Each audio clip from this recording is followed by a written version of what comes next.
And now, the show that bridges the gap between faith and business. Welcome to Bottom Line Faith.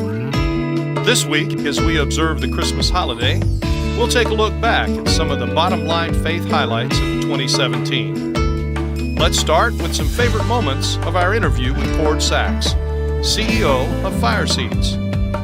When the Lord did that in my life and that perspective, it really changed everything. And now I see it all as worship. I see it all as stewardship. I see it all as a conversation that I bring my kids in, I bring my wife in, and man, it's so much more fun. Hello, folks. This is Ray Hilbert, your co-host at Bottom Line Faith. And wow, we're excited for another edition of the program where we interview some of America's top Christ followers who are in business leadership and in the marketplace, and where we learn best practices, lessons learned, failures, successes, and all the things that we need to know about as Christ followers in business. If this is your first time checking out the Bottom Line Faith program, welcome.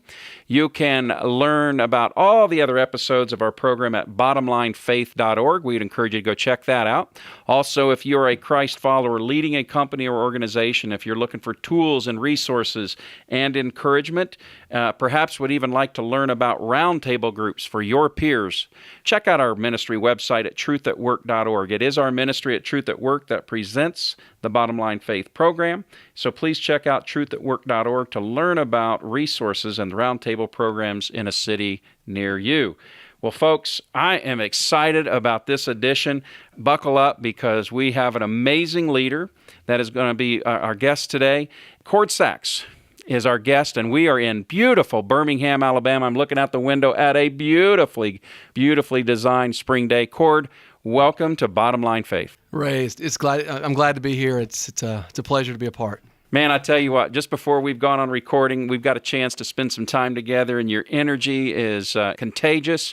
I can just tell you're fired up to be here and share lessons and all those things that you've learned. And we're going to learn more about your journey and your company as we go along. So, man, you ready to get rolling? Awesome. Let's do it. That is great. So let's learn a little bit more about your background, Cord. How did you come to Christ, and kind of just how did you become who you are?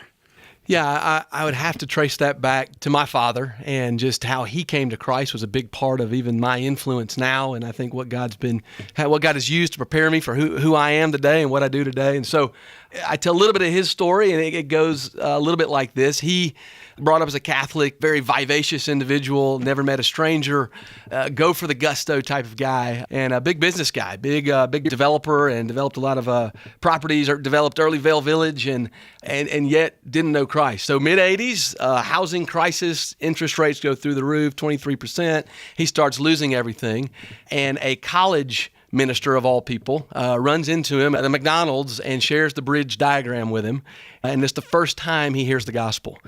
He takes that back to a meeting with his lawyer, and his lawyer, who is a believer, begins to unpack and help him understand more of this good news that he's never really connected the dots with.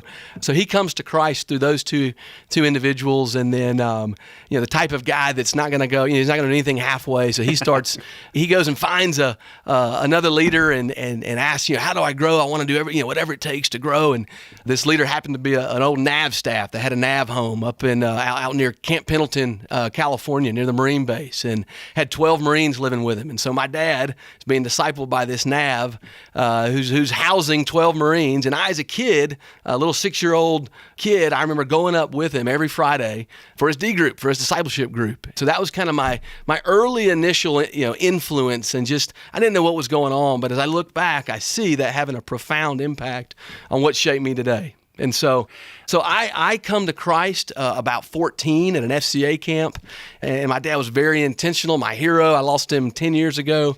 He was very intentional to develop me, to disciple me, to invest in me, pour into me.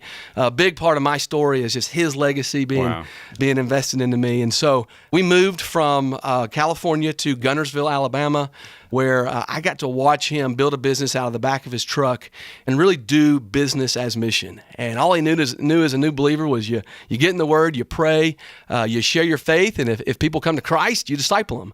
And I got to see him disciple subs and clients and just all sorts of folks. As I'd walk into his office, he'd be praying, he'd be sharing his faith, he'd be in the Word with someone. And all those people, of course, ended up at his funeral in the line and said, "Hey, your dad changed my life. Your dad spent time and investing in me. So this was kind of the backdrop. I was very fortunate to kind of have this as my backdrop as I moved into college and then was discipled in college by a guy who was on staff with a ministry called Campus Outreach. And then, it just totally changed my life. I saw the reflection of what my dad had done in this man and just knew this is what I wanted to give my life to. I wanted to disciple others as I saw the impact it had on me. So brings you up to college. And from there, I thought I'd go straight into business. I loved business. I was an entrepreneur at heart. I'd started a couple businesses in college. But then I was challenged to go on staff with a ministry called Campus Outreach. Mm-hmm. That's where I spent the next 7 years investing in the football team and just really seeing God take one man that just kind of did what was modeled for him. I spent my time just investing in 3 or 4 young knucklehead freshman football players, and I saw them come to Christ. I saw them grow. I saw them catch this vision to give their life away.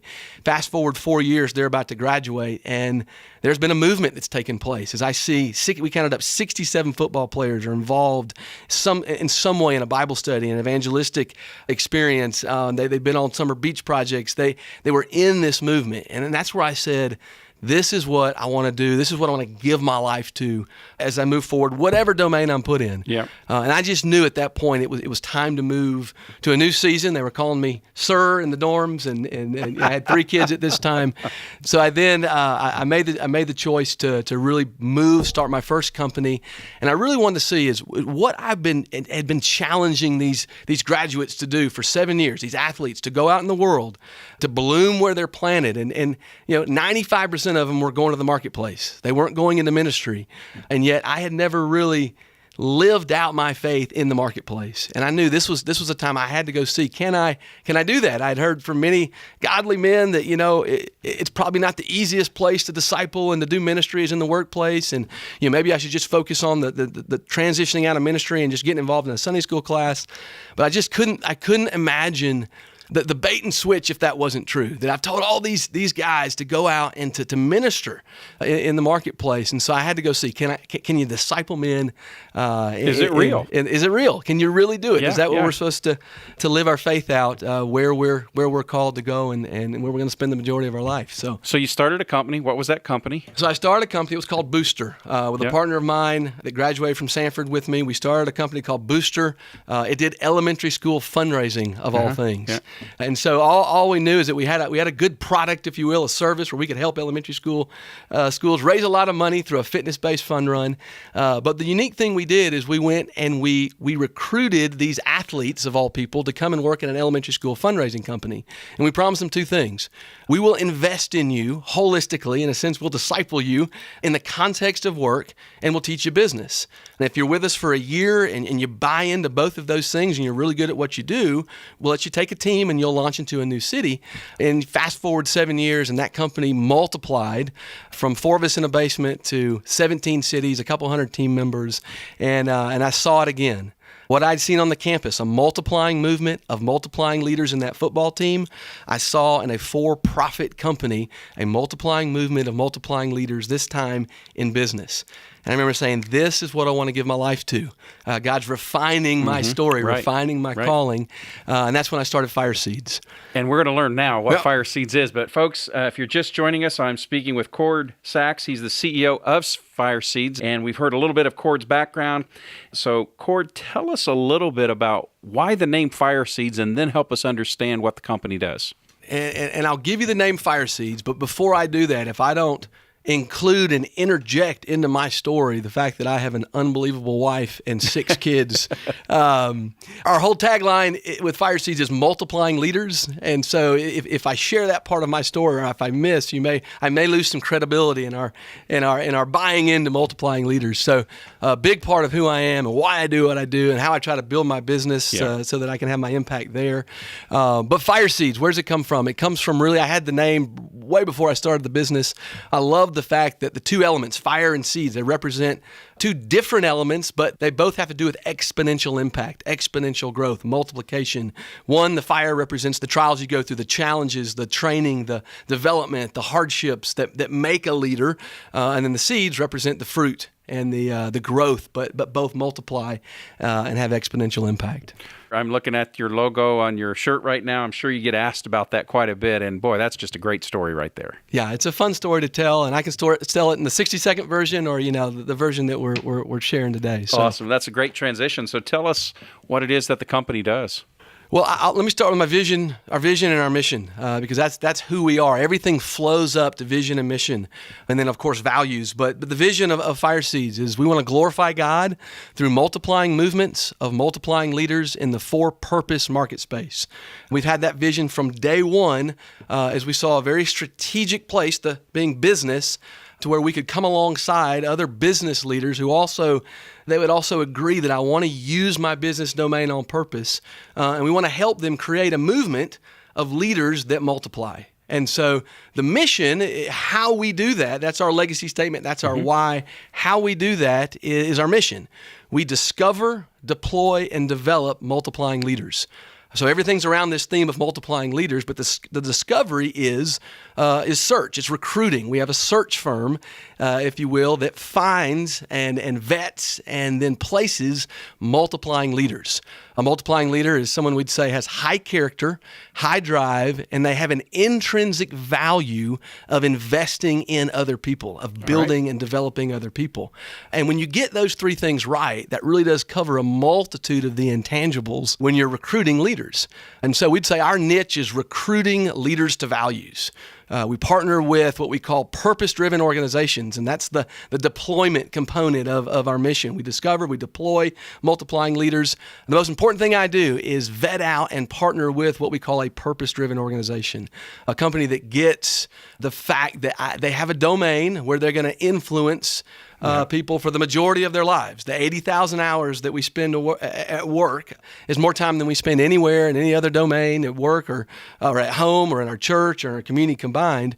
And so I want to use this very intentionally. I want to invest in my culture very intentionally. I care about my people. I want part of my legacy to be left through my company. That's a purpose-driven organization for us. So when we can partner with that purpose-driven organization to recruit, or then the last part of our mission, develop multiplying leaders, we help companies build leader development tracks within their organization through a platform called WildSpark Leader Development.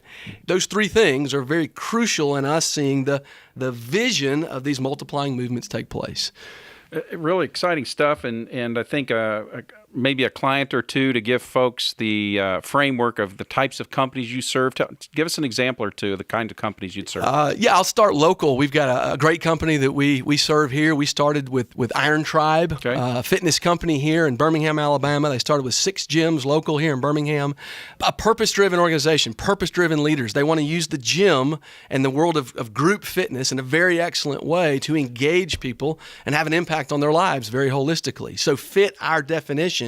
And we've been able to place over 115 now leaders for them here in Birmingham, but then all over the country. They've got gyms literally all over the United States. And so we've had the unbelievable privilege over the last year of partnering with Chick-fil-A, and we're serving over 100 franchisees over the last 9 months, some with recruiting and others with leader development. So obviously another purpose-driven organization that wants to glorify God and have an impact through their platform. And we all know the influence that they've had on so many, and even the business expectation of how we as believers can use our businesses to have a kingdom impact. So big hero of ours, and we're very privileged to partner alongside them too.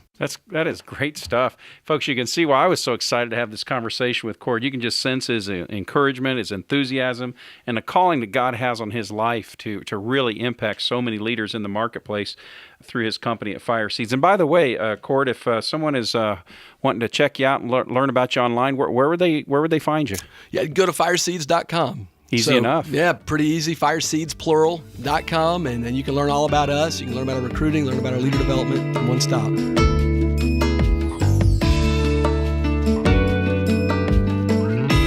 Now, we'll revisit our time with Chris Allen, Chief Talent Officer at Movement Mortgage.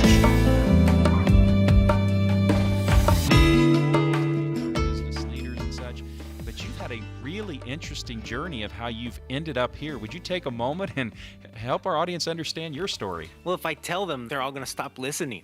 I doubt but that. I grew up in the Chicago area, ended up by God's grace at Wheaton College, and I was a soccer player. But I started out majoring in Christian education, and I realized that I had a passion for business along the way.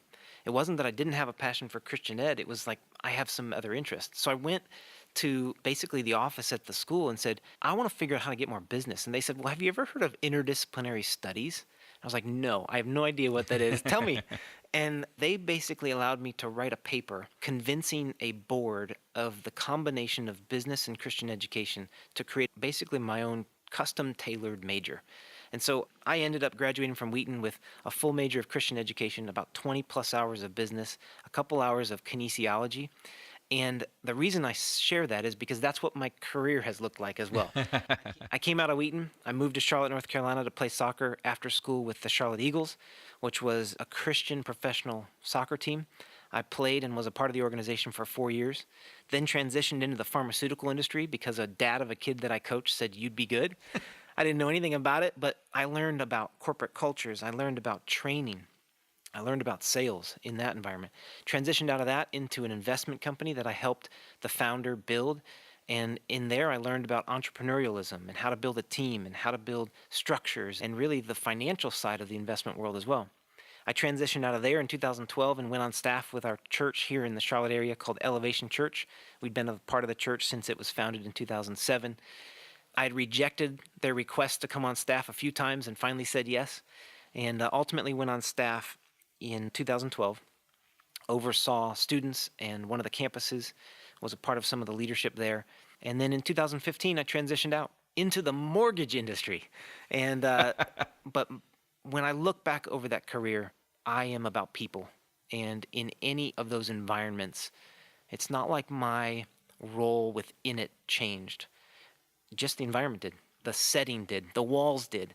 But who I am as a person and my calling to develop people and create safe environments for people to thrive and create cultures and ultimately leads to success, whether it's in the pharmaceutical industry, the investment world, church world, or mortgage industry, still the same. It is the same. And one of the things that I'm really, really pumped up about in our conversation is you really, I mean, genuinely, this isn't a show, this isn't a facade. You genuinely see this as your mission field, don't you? Absolutely. I get at least 40 hours a week with people, and call me a pastor within a business, but my opportunity to meet people's needs on a daily basis, because people don't leave home at home. They bring their life to work, and people have to deal with that stuff within a work environment. Why not create a place and a setting where we can have an impact on people? So absolutely, this is my calling. And folks, I just wish you all could have the experience that I even had this morning. I got a chance, thank you, Chris, for allowing me to kind of participate in the all-staff meeting. Hundreds of people, and it was more like a party than a business meeting. Yeah. You know, you had dancing mascots and music, and there's a lot of energy, and that really is the people component, and that's a big part of your role here, right? What is it that really is unique about this place? And what are some of the best practices that you have instilled here that is transforming this culture? Yeah. I think from the founding of this company, Casey Crawford and Toby Harris really had this understanding that we want to create an environment where people really do feel loved and valued in a corporate culture. At the highest level or at the foundational level, that is really it. So then it's a matter of like, how do we actually create that? And I think in corporate cultures, obviously we're dealing with the millennial generation, this next generation of the workforce, but I don't know if I buy everything as just millennial. I think all of us want to work in a place of purpose. We want to work in a safe environment where we can use our gifts and abilities to their fullest. I would say to the glory of God.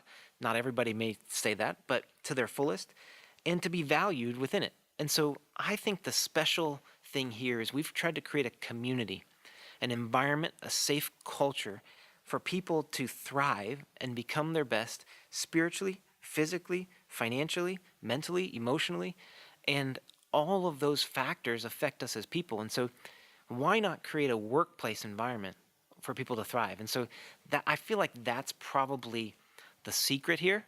Although it's not a secret, we try to tell people it all the time.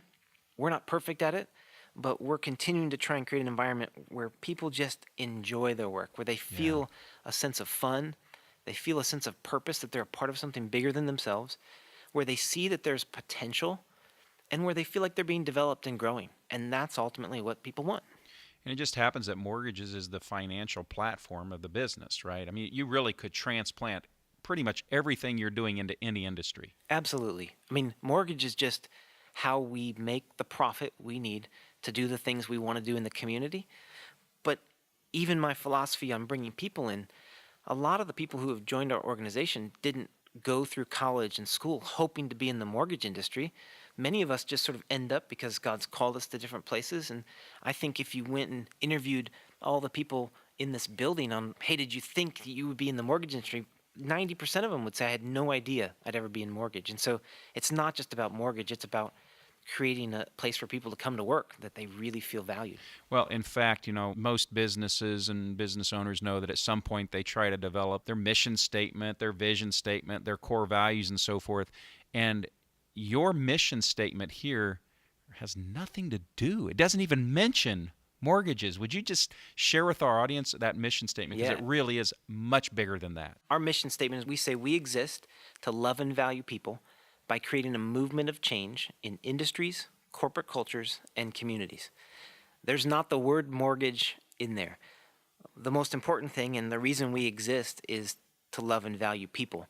We do that by then having a greater impact, a movement of change, a disruptor, if you will, in the industry, mortgages, or broader industries like the financial industries in general, but also calling on corporate cultures. How do we help other Christian business owners, other Christian businesses, even secular businesses understand how to really love and value people? Because that loving people is sort of a statement that kind of people reject in terms of corporate culture. And then that third component is we don't just make money to make money. We want to be profitable because it matters for the impact that we can have in communities. And so we're doing a lot of things around the community. That's really Casey's heart and Toby's heart, is that we would have a greater impact on the communities in which we serve. How do you bring your faith into these different environments? Part of my story is that my dad's been in ministry for over 35 years now, and I grew up as a pastor's kid. I've seen church. I know how to fake church. I know the answers. I can talk the talk. But authenticity has become such a significant part of my life in the last kind of 15 years. And what authenticity means to me is like, I got to be the same person in any environment. And my goal isn't to cram Jesus and the Bible down anyone's throat. My job is to live out my faith and to love people the way Christ loved people. And so when I look at integrating my faith in things like coaching soccer or being on the board of a nonprofit or meeting people in this community, it's always just about, how do I love and value this person? How do I build a relationship? And how can I live out Christ without cramming a bunch of Bible verses or the Bible down their throat? And eventually, they're going to ask about it. And when I was in the pharmaceutical industry, I had this manager that I loved this guy. And we would have these great conversations, and I just shared with him kind of what my passions were. And I knew that there would come a time when he would ask, and there'd be a conversation. And he came to me one day and said, "You'll never believe this, Chris. I don't get it all, and I know you're a super spiritual guy, or typically it's super religious guy. But I was in the hotel room, and I pulled out the Gideon's Bible, and then the TV came on, and there was a preacher on there, and I just feel like I get it. Can you help explain this to me? Because now I know why you're so different." And I just think like our job is just to live it out on a daily basis in every environment, rather than trying to explain to people without living it out. Like, my job isn't to beat them with knowledge. My job is to love in action. I love it. It's all about people, right? Why do you keep coming back to that? It's almost like you really believe this stuff. It's amazing, yeah. Well, maybe a couple more questions here. Thank you for coming back for a second part of our conversation. And so, how old are you, Chris? I'm 39. So you're 39. So in your 4 decades, you've obviously had a chance to reflect on life, even though you're still midstream, so to speak. But if you had to do anything over again at this point in your life, what would you do differently? I honestly, and I know this isn't the answer that you're looking for, but I would not do anything differently. because I feel like I have listened to the voice of God in every step along the way. I may have been late at times. I don't feel like I've been disobedient. I know when I look back over my career, people ask questions like, how in the world? And I look at it and I go, everything I'm doing today has been influenced and pieces I've learned along the way, all the way back to being a pastor's kid, all of my soccer days, my time at Wheaton College and changing of majors and adding business and Christian education, my time in the nonprofit world, the pharmaceutical world, the investment world, ultimately the church world, and now at Movement, I have learned something at every stop along the way that has made me who I am today and made me more effective in the role that God's given me. And I just believe that in God's great plan, He gives everybody the skills and the tools, and you throw them in your backpack as you go, and the next opportunity, you find out, oh my gosh, now I know why I did that and that and that. And so when I look back, I don't know if I'd do anything differently. I'm really glad that I went to Wheaton College instead of pursuing a soccer school, D1. By the way, we haven't talked about it, but I almost went to Indiana University. Okay. But really glad that those decisions were made and have ultimately influenced. So I'm on the adventure. This is an adventure, and I don't know where we're going, but it's been fun, and I really wouldn't change anything. That's fantastic, and I appreciate the transparency in that. Maybe time for just one more question, Chris. We've had a chance to talk before we even started recording these conversations, that you get an opportunity to interact with business owners and leaders all across the country, many of whom are Christ followers, and you get a chance to learn from them, and they learn from you, and so forth. So what advice would you have, or what encouragement would you give to someone who's listening to the program today? They're a Christ follower, and they're wanting to glorify God in their company and how they're running their business and building their company, but maybe they're discouraged, or maybe they're just uncertain about next steps, or they had hoped they were further along than they are. Who knows what's going through the hearts and minds of our listeners right now. But just why don't you close this part of our conversation with what words of encouragement would you have for them as a Christ follower? Yeah. As you were asking the question, I was trying to think of sort of end of life.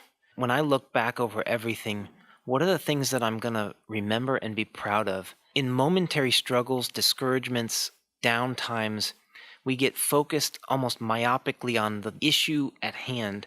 And I think if I look into the future, those aren't the things that I'll be thinking about then. And so my word of encouragement would be, at the end, when the relationships that you've had an impact on will surround, maybe it's at your funeral, and they'll say, this person had a tremendous impact on my life. That's what matters. This is going to come as a shock to you, but it's all about people. And so for those of you who are discouraged or down right now, it may be some business situation, it may be some sale that needs to go through, it may be something profitability-wise or income-wise. But if you'll just get back to focus on the people, the relationships that you get to impact on a daily basis, the people that you interact with in your company on a daily basis, maybe it's your suppliers or maybe it's your customers. Think about the people and the relationships that you get to impact, and that will almost bring you out of anything. And ultimately, if you focus on the people, everything else will be taken care of. I just believe that. And yet, most of the time when most of us get down, we start to focus on the task or the strategy, and we lose sight of the very thing that could bring us out of it, and that's the people. And so my advice to you would be, focus on the people, because that's what matters. That's what's going to matter in the future. And that's also what God has called us to, and those are the people you can have the greatest impact on right now. Incredible insights. Thank you so much. And thank you, Chris, for the investment of your time with me personally today and for our guests here. But just thank you for how you're modeling, living out your faith. I know you're not perfect, and you've shared that, but you've been authentic and transparent and all that. And so just thank you for how you're impacting the marketplace for Christ. You're welcome. Well, folks, this is Ray Hilbert. I am your host here at Bottom Line Faith. We have been visiting with Chris Allen, the Chief Talent Officer at Movement Mortgage. If you would like to learn more about the company, movement.com is their website. If you are a business owner and you've been inspired and encouraged by the conversation today, check out the website truthatwork.org. We are the host ministry here at Bottom Line Faith, truthatwork.org. Learn about one of our roundtable groups. We have chapters in cities all across the country with hundreds of like-minded Christian business leaders who meet together on a regular basis. Until next time, I am your host here at Bottom Line Faith, Ray Hilbert. God bless, and we'll see you soon. We hope you've enjoyed our look back at some special moments on Bottom Line Faith, brought to you by Truth at Work. To hear more from these guests and other Christian leaders in the marketplace, visit our website at bottomlinefaith.org. You can also download and subscribe to the show on Google Play and iTunes. From all of us at Bottom Line Faith, we thank you for listening and have a Merry Christmas.